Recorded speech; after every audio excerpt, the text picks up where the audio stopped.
$82 billion, more than $77 million, $100 million. I want you to know that we'll be there to help you.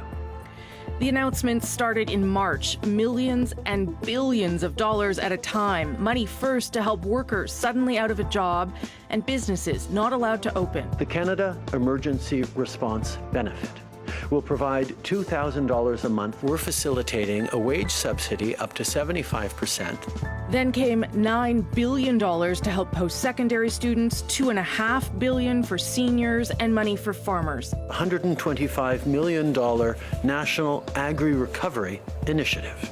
All of it adding up to a staggering total, more than $150 billion and counting.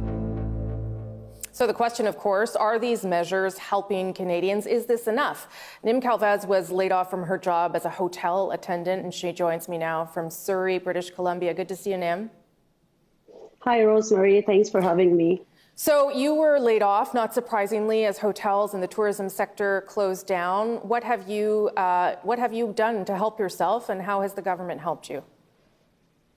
The government help us with the CERB, the $2,000 benefit that they're giving us. But aside from that, there's not much available for the workers, and it's pretty disappointing. But we're hoping in the long run or long term, the government will figure out something for the workers, especially in my industry. We are the most hardly hit because we rely on tourism for our business and for our work. And seeing how things right now, it's gonna be a while before people want to travel or stay in hotels.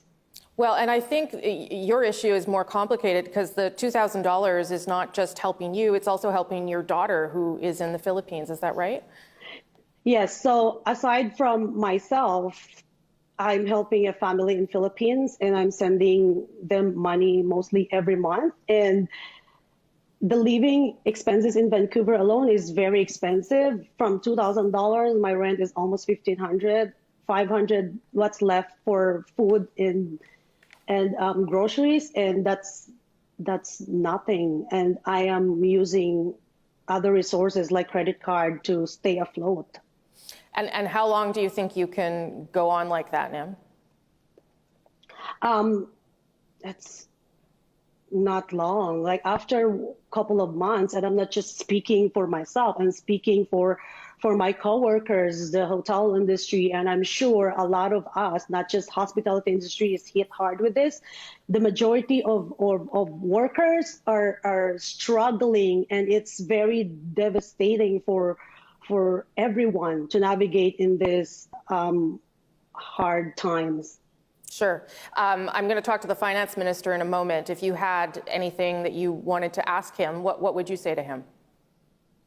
I'd like the government to think of helping workers in the long term, because right now it's fine, but after maybe a month or two, even right now, we're not okay. It's we lose half of our wages, and that's very hard, but we can manage for short term.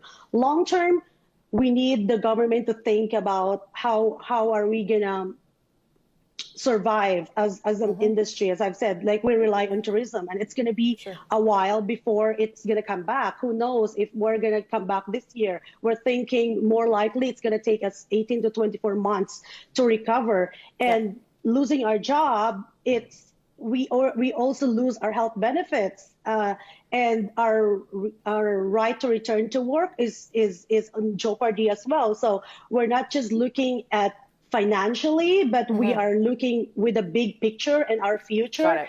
And it's very sad because a lot of us, we have put 20, 30, 40 years of our lives doing this job, and it's so devastating that we don't know what the future holds, and no one can answer it for that. Right now, we're just waiting for for what's available to us. And the $2,000, I'm not speaking just for myself, I'm sure it's not enough. Okay. Nim Calvez, thank you so much. I'll put some of that to the Finance Minister. I wish you good health and good luck there. Thanks for speaking with us very much. Thank you very much for having me.